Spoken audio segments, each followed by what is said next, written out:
varēja būt no zemju īpašniekiem labāka atsaucība, protams, jo paši iedzīvotāji, tie, kas nav tieši zemju īpašnieki, ir, manuprāt, gan apmierināti ar izstrādāto attīstības programmu teritorijas plānojumu, jo pēc būtības mēs esam definējuši, ka mūsu galvenās prioritātes ir tās, kas jau ir zināmā mērā esošas, tā ir izglītība, kultūra, sports, kas no pašvaldības viedokļa raugoties.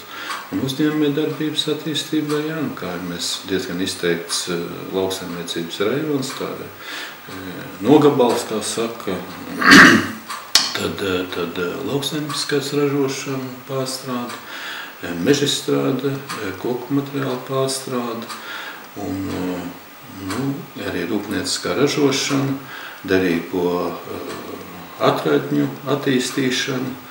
Un līdz ar to, teiksim, arī uz šīm prioritātēm orientējās arī zināmā mērā zemju īpašnieki, kas ir saskatījuši, ka arī viņu teritorijās varētu būt derīgo izrakteņu ieguva un attīstība. Šādi priekšlikumi tiek dot. Līdz ar to parādās plašākas teritorijas, kur dabas resursus varētu iegūt. Tā pamatā tie kā saka, ierosinājumi, tāds piezīmes, viņš saistās un diskusija arī bija par intensīvo cūku fermu izvietošanu teritorijā.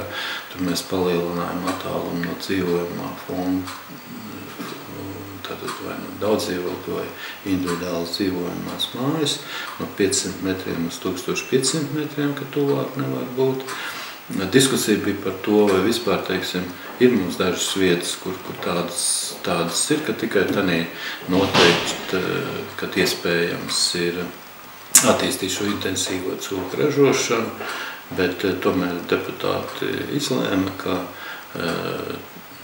viss ar laiku plūst un mainās, ka varbūt tā, ka noteikti tikai tanī konkrētā vietā tas varbūt nebūtu pareizi, bet šo attālumu, ka līdz tuvākai dzīvojamai mājai jābūt pusotrs kilometrs, to atstāja. Un tur ir priekšlikumi, kad kas vēlās, kad būtu mazāks attālums.